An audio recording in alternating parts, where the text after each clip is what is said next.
Bonjour et bienvenue dans la bonne adresse. Cette semaine, je vous propose de découvrir 16 Paris, un endroit dans lequel vous allez apprendre à broder, à décorer, à customiser. Vous me suivez ?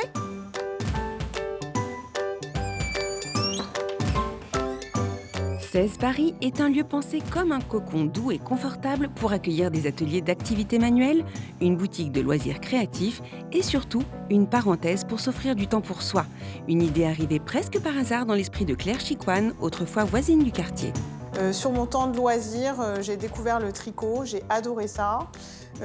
Ensuite, j'ai eu envie d'apprendre d'autres techniques, mais plutôt sur du plaisir, pas forcément de pousser, de devenir experte en tricot, de faire des pulls. Voilà, c'était vraiment trouver une occupation, principalement le week-end. Du coup, voilà, je me suis dit qu'il fallait se lancer sur le créneau et j'ai ouvert 16 en 3 mois. J'ai quitté mon job, j'ai fait un business plan très rapidement, j'ai cherché des fournisseurs, j'ai cherché des animatrices parce que c'est pas moi qui donne les cours, c'est pas mon métier, c'est pas ma formation. Je suis un chef d'orchestre. Et la petite musique des ateliers autour de la grande table devient rapidement un succès. Les Parisiennes réservent des ateliers de tissage muraux, de broderie et de création autour des arts floraux qui se retrouvent postés sur Instagram dès les ouvrages terminés. Claire a aussi édité 4 livres autour du do-it-yourself, des ouvrages joliment illustrés et pédagogiques à souhait. On accueille principalement des femmes. On a quand même un univers assez féminin.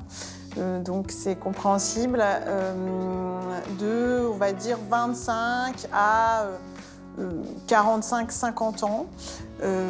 Voilà, des femmes qui travaillent dans la pub, la mode, la com, qui passent beaucoup de temps sur les réseaux sociaux, Instagram, Pinterest, qui ont envie d'apprendre à customiser des vêtements, à faire leur déco elles-mêmes, à préparer des choses pour l'arrivée d'un enfant, à faire des cadeaux personnalisés. Cette petite boutique regorge de bonnes idées pour offrir des kits de loisirs créatifs, des petits objets délicats et des inspirations pour les réaliser chez soi. Tout le matériel pour broder et customiser est à trouver sur place et les conseils des responsables d'atelier sont aussi clairs que faciles à appliquer.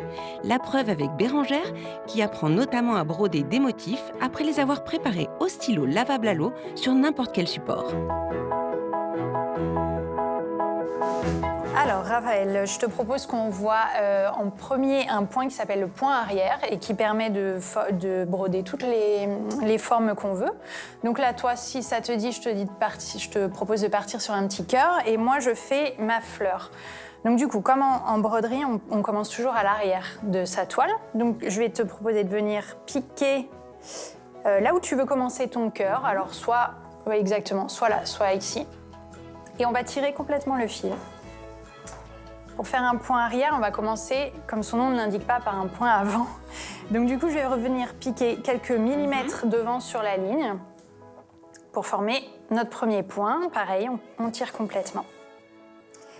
Alors ensuite, depuis l'arrière de ma broderie, je vais venir piquer quelques millimètres à l'avant pour faire un point de la même longueur que le précédent. Et c'est là que le point arrière du coup va prendre tout son sens, c'est que je vais revenir en arrière, piquer exactement dans la fin de mon point précédent. Et là, je vais continuer comme ça jusqu'à remplir tout mon motif. Et si vous avez peur de tout oublier, la librairie Maison est là pour vous aider, mais aussi pour vous proposer de continuer à apprendre à la maison et à réaliser toutes ces merveilles exposées. Alors un soir ou un week-end, seul pour rencontrer d'autres passionnés ou entre copines pour papoter, 16, c'est l'adresse à se confier comme un secret.